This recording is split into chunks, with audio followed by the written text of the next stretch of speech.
Men at Work, one of the most successful Australian bands of the 1980s, is best known for their catchy hits like Down Under and Who Can It Be Now. But behind their unforgettable music lies an interesting story of how the band came up with its name. The origins of Men at Work reflect both the group's working-class roots and the lighthearted nature of their early years.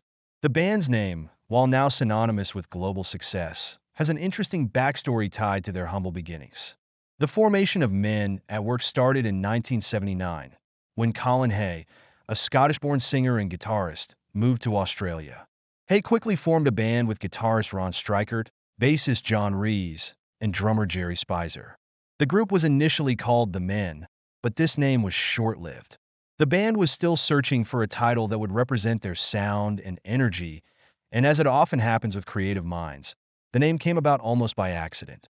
One evening, while rehearsing at a local pub in Melbourne, the band was in a particularly energetic mood, cracking jokes and talking about the daily grind of working-class life.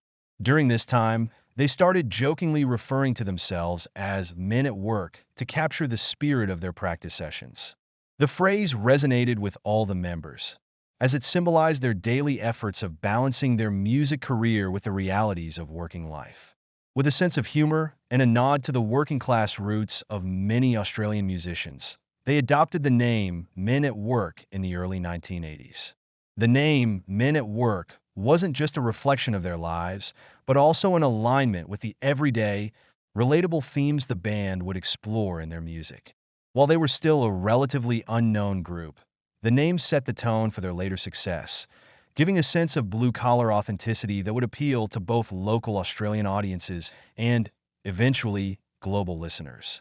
The name also played into their music, which often blended pop, rock, and reggae influences with catchy melodies and witty lyrics about social issues, love, and self-reflection.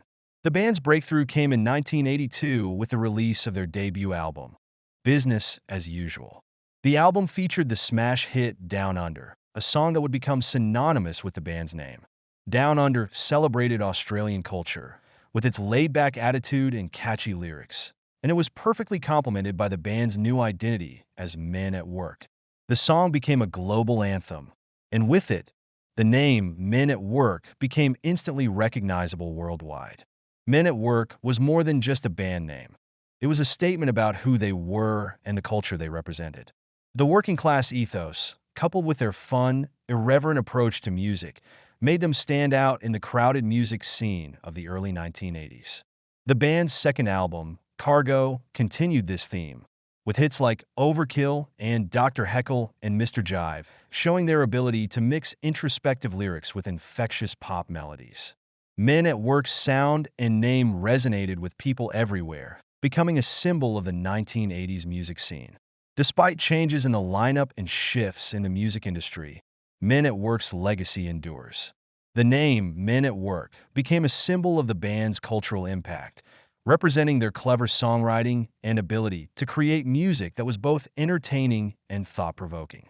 Today, Men at Work remains synonymous with some of the best-known hits of the 1980s, and their name continues to evoke memories of a time when their music dominated the airwaves.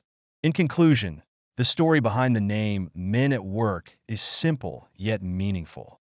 It was born out of the band's shared experiences, humor, and the working-class ethos that define much of their music. From their early days in Melbourne to their rise to international fame, the name stuck, perfectly capturing the spirit of the band. Men at Work became much more than just a name.